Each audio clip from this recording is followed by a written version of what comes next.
Hola a todos, bienvenidos a esta nueva edición de nuestra sección de hombro y codo. Hoy tenemos al doctor Andrés Jiménez, cirujano de hombro y codo de la Fundación Santa Fe, que nos va a hablar de un tema que es bastante curioso, que son las inestabilidades eh, no estructurales en el hombro. Doctor Jiménez, bienvenido. Doctor, muchas gracias, buenos días. Bueno, entonces el tema de hoy efectivamente es inestabilidad funcional de hombro. Entonces los objetivos de la charla es definir inicialmente qué es inestabilidad funcional y a partir de ahí desarrollar el tema. En cuanto a un contexto histórico de la inestabilidad, los tipos de inestabilidad y clasificaciones que existen hasta el momento y un abordaje general de qué es la inestabilidad funcional con unas conclusiones finales. Entonces, nada, cuando a uno le preguntan a día de hoy qué es la inestabilidad de hombro, yo creo que a todos en general se nos viene el mismo esquema, una luxación, hay que hacer una reducción. A partir de la reducción uno debería sospechar lesiones asociadas de Bankart y Hill-Sachs especialmente. De ahí tomar exámenes complementarios, hacer una estratificación de las lesiones que tenemos y de acuerdo al riesgo personal de cada una de las lesiones obtenidas, pues vamos a llevar al paciente probablemente a un tipo específico de procedimiento. Sin embargo, cuando nos preguntan sobre qué es inestabilidad funcional de hombro, yo creo que ya, digamos, como la respuesta no va a ser tan rápida y muy probablemente todos vamos a quedar con esta cara. Entonces, para eso, digamos que la idea o definición general inestabilidad funcional está definida realmente como la inestabilidad glenohumeral que no es causada por defectos estructurales en sí, sino por patrones anormales de activación muscular. Y a partir de ahí vamos a hacer énfasis para desarrollar los diferentes tipos de inestabilidad funcional que encontramos a día de hoy o que están descritos hasta el momento. Entonces, en cuanto al contexto histórico, tenemos que Papiras, digamos como describió en el año 3000 a 2500 a.C., el primer episodio de luxación de hombro, posteriormente Sócrates en el 460 a.C., en el cual hablaba del Red Hot Iron, era que simplemente cauterizaban eh, con hierro caliente la parte más inferior de la axila para tratar de generar una contractura capsular que lograra mejorar la inestabilidad. Y de ahí en adelante se han descrito un sinfín de procedimientos para manejo de los diferentes tipos de inestabilidad. Que se dividen en anatómicos y no anatómicos. Inicialmente pues se describen estos tipos de manejos no anatómicos, como esta que está en la imagen, que es un Magnusson Stack, en el cual se busca lateralizar un poco la inserción de la cápsula para así disminuir el continente de la articulación y con esto mejorar la estabilidad. Y por último, los anatómicos que vienen a ser pues, el gold estándar, incluso en este momento, que es como la cirugía de Bankart. Entonces, de acuerdo a eso, digamos que a lo largo del tiempo ha habido diferentes tipos de abordaje de la inestabilidad en el hombro y de acuerdo a eso, pues han nacido diferentes clasificaciones. La primera de ellas, donde nos hablaba de cuatro tipos de lesiones: una luxación traumática sin luxación previa, una luxación traumática con luxación previa y luxaciones atraumáticas voluntarias o involuntarias. Y acá se ingresan dos definiciones o dos subtipos claves, que es si trauma o si son atraumáticas y hay un componente voluntario de la luxación o subluxación. El problema de esto en este momento era que eh, no se lograba definir cuál era el trauma o el grado de trauma al que era sometido la articulación no se diferencia entonces entre un paciente que podía presentar una caída de altura versus pacientes con traumas repetitivos, es completamente dependiente de la severidad de la lesión. Entonces, posteriormente, Mason y Thomas en 1989 ingresan a una nueva clasificación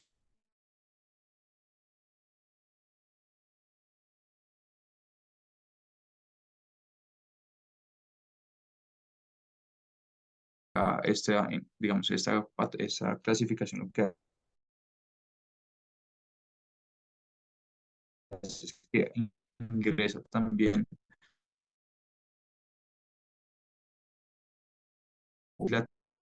laterales,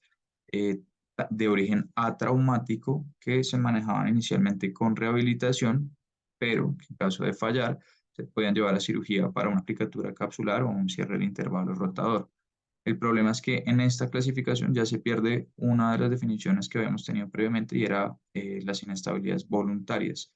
lo cual llevaba incluso pues, a operar erróneamente pacientes con inestabilidades que podían ser de patrón muscular, que hasta ese momento pues, no se habían incluido en la clasificación.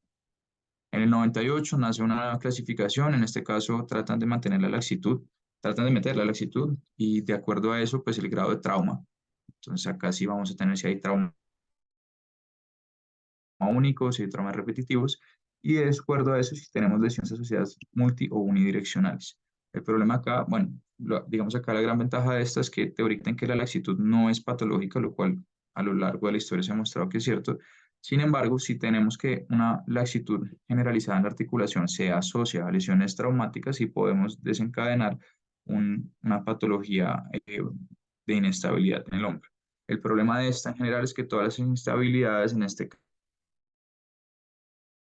traumáticas y se olvida que las inestabilidades en el hombro pueden tener origen o un continuum a lo largo del tiempo que puede generar inestabilidades dinámicas. Entonces, hasta 2004 más o menos se idea esta clasificación que probablemente es la que más nos puede orientar actualmente sobre los tipos de inestabilidades y de acuerdo a eso el manejo adecuado que podemos tener para los pacientes. Y es que básicamente catalogan las inestabilidades en tres tipos polares. Un tipo polar que era el que habían definido inicialmente como esas lesiones de origen traumático unidireccional. Y las polares tipo 2 que son lesiones atraumáticas, ¿cierto? Con inestabilidad multidireccional. Y ingresa, pues acá como novedad, un grupo 3 que es el grupo polar 3 que son lesiones no estructurales asociadas a trastornos del patrón muscular. Y nos muestran este esquema que está acá, que es bastante interesante, en el cual nos dividen en esa pirámide lo que va a ser del ecuador hacia arriba, las lesiones completamente traumáticas, donde se aíslan solamente las polares 1, y del ecuador hacia abajo, lo que van a ser ya a grosso modo, las lesiones atraumáticas, que las vamos a dividir en estructurales y no estructurales, donde las estructurales polares tipo 2 y las no estructurales, las que van a estar asociadas a patrones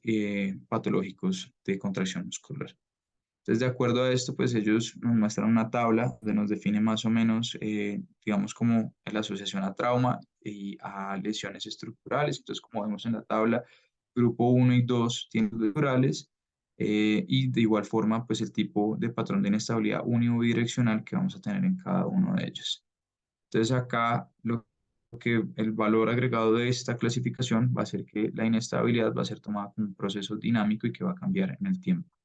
Y de acuerdo a esto nos dicen que antes de esta clasificación solamente eran encasillables en los grupos de TOPS y AMRI hasta un tercio de los pacientes. Entonces eso nos lleva a que dos tercios, más de la mitad de los pacientes eran eh, clasificados de forma incorrecta y con ello muy probablemente llevados a un manejo que no iba a ser satisfactorio u exitoso porque no nos estábamos clasificando de forma correcta el tipo de inestabilidad. Entonces, nos hablan de que no solamente que como la inestabilidad ya no es, ya es dinámica, vamos a poder tener diferentes tipos de inestabilidad, una patología. Entonces, vamos a poder tener inestabilidades mixtas, que es nuevamente el valor agregado a este tipo de clasificación. Y es que uno puede tener una lesión, una inestabilidad anterior estructural y una inestabilidad posterior, eh, digamos como no estructural por patrón muscular, que podría ser ya entonces lo que vienen a ser, digamos, como los bordes de esta pirámide, en este caso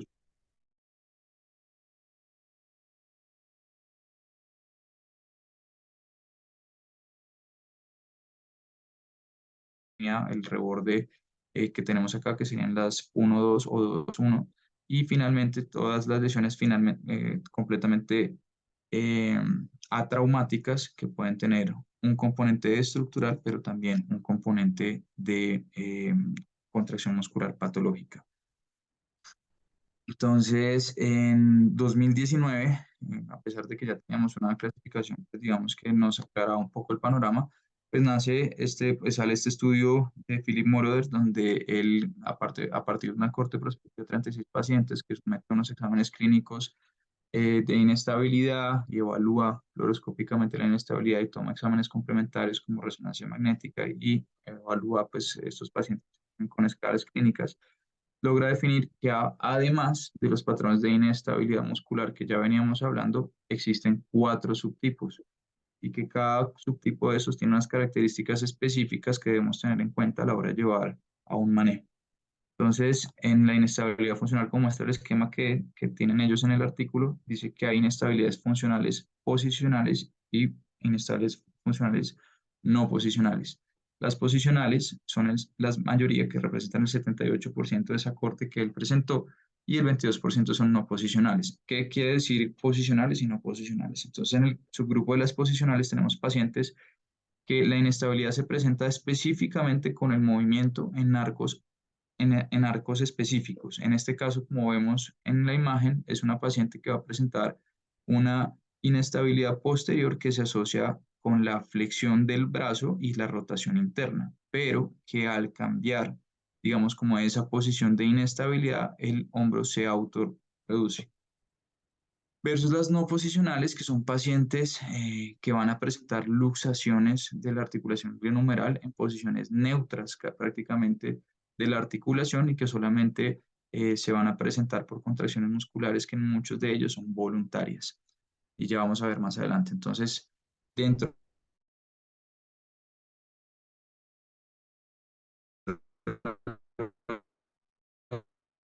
son posicionales controlables, que quiere decir que son pacientes que pueden con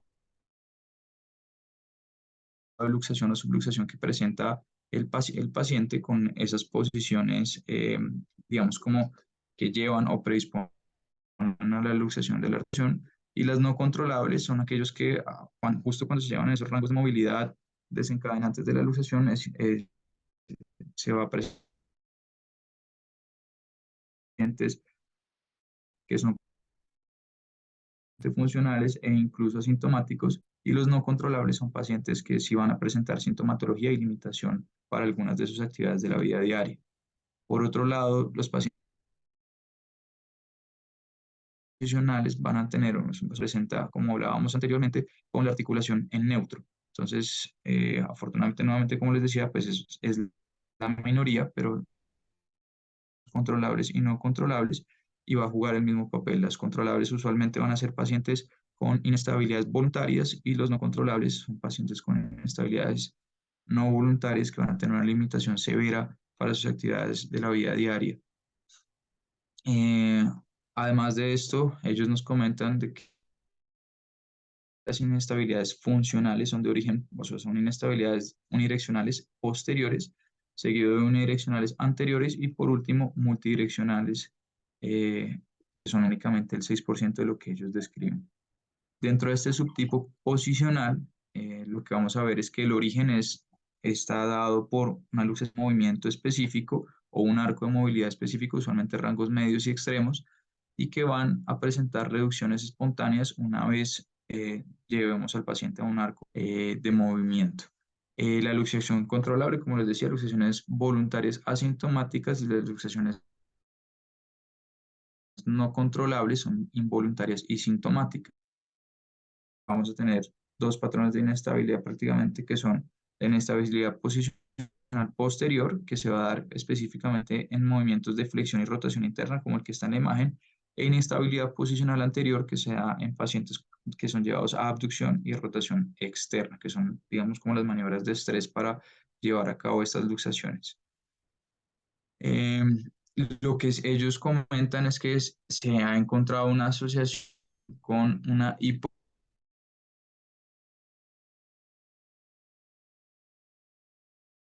de los músculos del manguito tenemos los diferentes patrones de presentación. Entonces, si tenemos hipoactividad asociada al infraespinoso y el redondo menor, lo que vamos a tener es una instabilidad posicional posterior. En cambio, si tenemos una hipoactividad del subescapular, vamos a tener una inestabilidad posicional anterior. Entonces acá lo claro y lo que hay que rescatar de estos últimos diapositivas es que la inestabilidad posicional per se se da por alteración, pues se da en movimientos específicos y está asociado a hipoactividad del manguito rotador. Y eso es lo que tenemos que tener en cuenta al momento de tratar a un paciente que asociemos a este tipo de inestabilidad. Por otro lado, la inestabilidad funcional no posicional, entonces, como hablábamos, se genera en neutro y se asocia a contracciones musculares patológicas. Nuevamente hay controlables y no controlables, que sería a la analogía de voluntario y no voluntario. Y en este caso lo que se ha visto es una hiperactividad muscular. Usualmente, entonces, si hay una hiperactividad del pectoral mayor, lo que vamos a tener es una inestabilidad anterior o anteroinferior, versus cuando ahí tenemos hiperactividad de los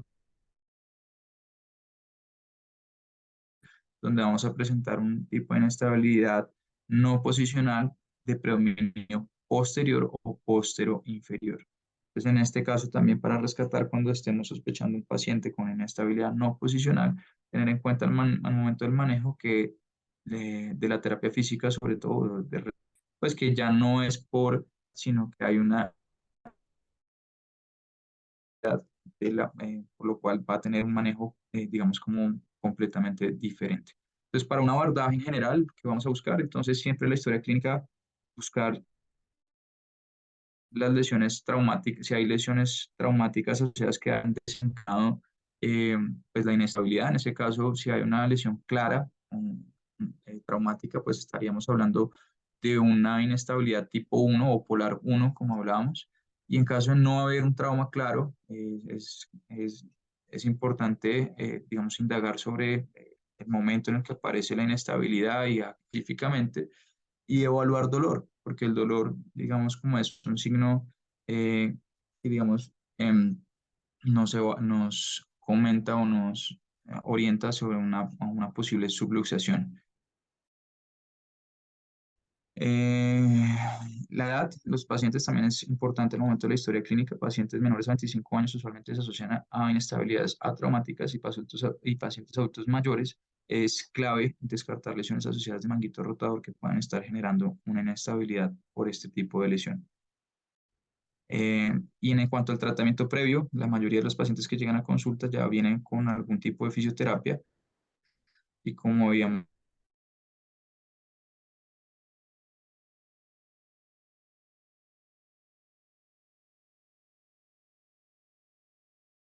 estabilidad funcional con fortalecimiento periscapular, muy probablemente lo que va a hacer es perpetuar la inestabilidad. Y de igual forma, si uno trata, digamos, una inestabilidad no estructural tipo 2 con una terapia, digamos, dirigida hacia una rehabilitación muscular por bio, perdón, con una inestabilidad estructural o no estructural tipo 1 tipo 2 con una terapia orientada hacia, digamos, coordinar nuevamente el movimiento muscular, que sería lo que requiere una tipo 3 pues estaríamos nuevamente perpetuando el tipo de patología. Entonces, el examen físico es clave en cuanto a buscar atrofias, la postura general del paciente. Ellos hacen énfasis que es algo que se pasa usualmente y que las posturas lo que pueden hacer es, digamos, llevar a que haya un mal desempeño muscular y digamos, una falta de coordinación motora que nos llevaría a una inestabilidad tipo 3 realmente. Pruebas de laxitud y pruebas de inestabilidad, así como pruebas de manguito y pinzamiento para descartar patologías asociadas. Dentro de los exámenes complementarios en general, la radiografía, digamos que es lo básico, nos hablan de que una radiografía AP verdadera no nos va a poder dar la información necesaria para ver lesiones asociadas, sin embargo, una radiografía en rotación interna nos puede llevar a ver lesiones de Hill-Sachs asociadas, la tomografía, como veíamos inicialmente, para caracterizar aquellas lesiones estructurales a nivel del glenoides o de la cabeza humeral, un arthro-TAC para ver de pronto lesiones asociadas al labrum y una resonancia magnética. De igual forma, comentan poder realizar exámenes bajo anestesia, sin embargo, acá la dificultad es poder, aunque hablan de que toca hacer el examen de forma comparativa, va a ser difícil diferenciar entre inestabilidad a una laxitud generalizada de la articulación. Y comentan que la artroscopia realmente va a ser como, a pesar de que es un mecanismo invasivo, la única forma de ser objetivos y, digamos, cómo cuantificar la probabilidad, pues, los daños que pueden haber dentro de la articulación.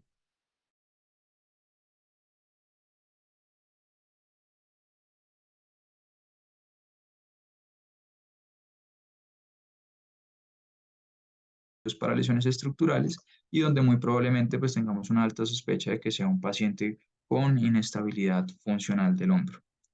Entonces, este sería, digamos, como el esquema de tratamiento, tratando de usar la clasificación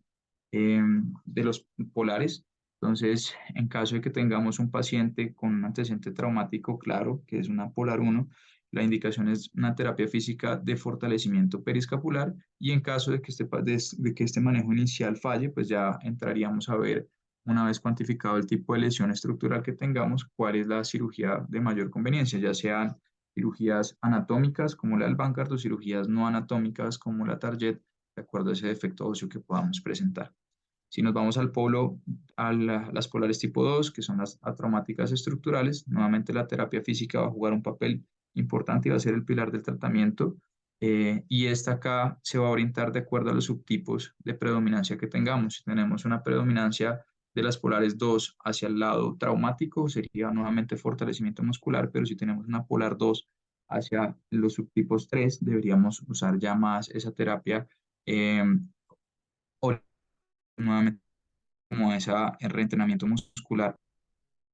esa coordinación motora. Y las polares tipo 3 digamos que el pilar de su manejo como tal es la terapia física con esa biorretroalimentación que hablábamos para la coordinación motora, una indicación quirúrgica, a menos de que esas polares tipo 3 estén asociadas a lesiones traumáticas, sería una subtipo 3, 1, 3, o también tenga una asociación con unas polares tipo 2. Uy, perdón. Entonces, ya como separando el tipo de manejo de acuerdo a las estructuras, que era lo que estábamos hablando previamente. Entonces, la terapia física para fortalecimiento periscapular va a ser, digamos, como la terapia a formular en este tipo de pacientes tipo 1, ya que es por un imbalance muscular como tal, una debilidad selectiva. Por eso es que vamos a hacer ese fortalecimiento. Y la cirugía, como hablábamos, de acuerdo pues, al tipo de lesión o si tenemos o no defectos óseos, pues vamos a hacer una cirugía anatómica o no anatómica, como vemos en las imágenes. Eso pues asociados a los factores de riesgo. Y las tipo 2 y tipo 3 entonces como hablábamos que son lesiones atraumáticas, entonces debemos definir para lograr orientar el subtipo de inestabilidad que presenta el paciente si tenemos daño estructural o no tenemos daño estructural.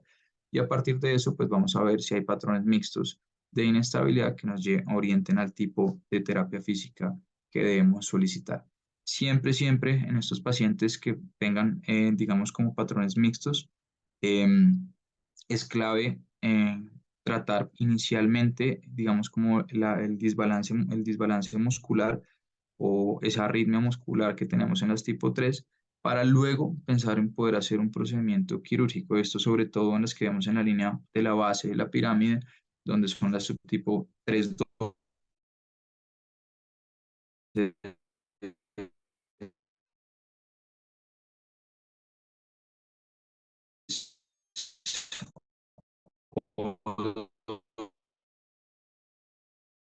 tres. Siempre, siempre, así hay un daño estructural, debe ser logra tener una función y no requiere el procedimiento quirúrgico. Y posteriormente, el 2020,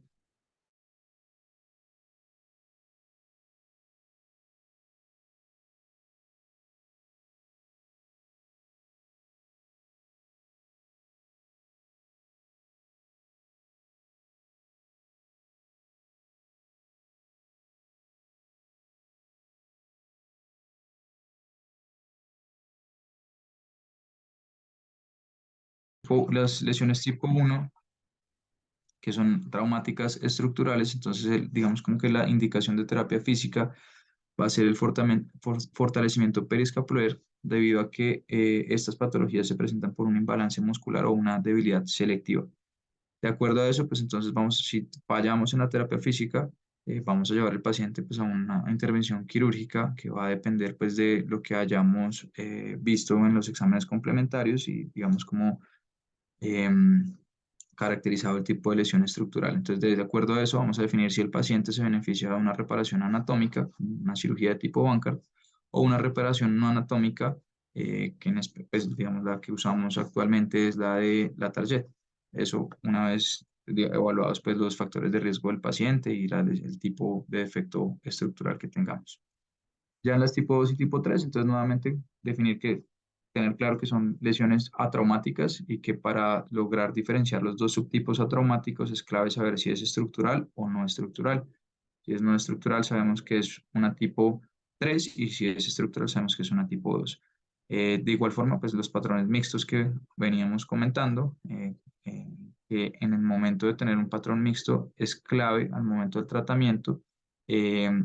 digamos como llevar primero el paciente a una rehabilitación muscular con esa biorretroalimentación que hablábamos en la terapia física indicada para las tipo 3. Entonces, a pesar de que tengamos una tipo 2-3 o una 3-2, que sería la base de la pirámide, siempre al momento de llevar al paciente al manejo es clave rehabilitar la parte muscular y posteriormente definir si una vez rehabilitada la parte muscular el paciente persiste con inestabilidad del hombro para entonces llevar al paciente a un segundo paso que sería una intervención quirúrgica para tratar esas lesiones estructurales. Ellos creen que muchos pacientes con lesiones estructurales, una vez se les da manejo muscular, eh, los pacientes no requieren intervenciones adicionales. Entonces, nuevamente en 2017 y posteriormente en el 2020, Philip Morer, que probablemente es la persona que más ha estudiado este tipo de patologías, nos describe una serie de casos en el cual hay 21 casos de inestabilidad que se presentaron en 14 pacientes, sobre todo pacientes con inestabilidad posterior posicional no controlable, que es el espectro, digamos, como grave de presentación de inestabilidad funcional, en los cuales la terapia convencional falló, los llevaron a uso de marcapasos para biorretroalimentación muscular y hicieron una valoración por escalas funcionales con un seguimiento a 0, 2, 4 semanas, 3, 6, 12 y 24 meses. Entonces ellos lo que mostraban era que para este tipo de inestabilidad posterior, ellos usaban un marcapasos que posicionaban en la escotadura, pues digamos, en la fosa infraespinosa para estimular. Entonces, bueno, tres terapias a la semana por 3 semanas, cada uno una sesión de 1 hora y como les comentaba, la idea era estimular los rotadores externos y los retractores de la escápula. Entonces, subescapular, infraespinoso y redondo menor en el, digamos, como en el electrodo negro, que es el que tenemos acá, y romboides y trapecio en el electrodo rojo, como vemos en la imagen. Entonces, lo que se llevaba era que el paciente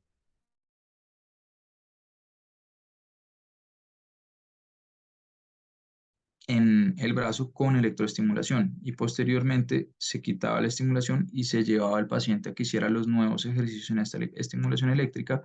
y lo que se veía era que había mayor reclutamiento y mayor coordinación muscular posterior digamos, como la estimulación eléctrica que presentaba el paciente. Sin embargo, pues cuando uno pues mira un poco más detenidamente el estudio, pues se da cuenta que a pesar de que sí hay una tendencia a la mejoría con el uso de marcapasos, pues digamos, en general, en esta caja en estos bigotes, pues son muy variables, por tanto, pues no se puede definir como tal que sea un manejo, pues digamos, exitoso en este momento. Eh, entonces, como conclusiones, lo que podemos hablar es que la inestabilidad es un proceso dinámico, que es cambiante en el tiempo y que vamos a tener que, digamos, como tener presentes esos tres polos principales y de acuerdo a eso, pues tratar de manejar los subtipos que podemos presentar. Que la inestabilidad funcional es una patología subdiagnosticada que puede ser causa de inestabilidad recurrente y que la terapia física en este tipo de patologías pues es el pilar de manejo y que debe ser encaminada de acuerdo al subtipo de inestabilidad. De recordar que la inestabilidad posicional se debe sobre todo a una hipoactividad del manguito rotador, mientras que la inestabilidad no posicional tiene un patrón de contracción patológica de la musculatura por hiperactividad. No existe en el momento un estándar de manejo para la inestabilidad funcional y aunque la electroestimulación, como veíamos anteriormente, para el reentrenamiento muscular podría mejorar el patrón de inestabilidad funcional, todavía pues falta pues estudios complementarios que nos lleve, digamos, como a concluir, digamos, como tal, este tipo de manejo o recomendar este tipo de manejo.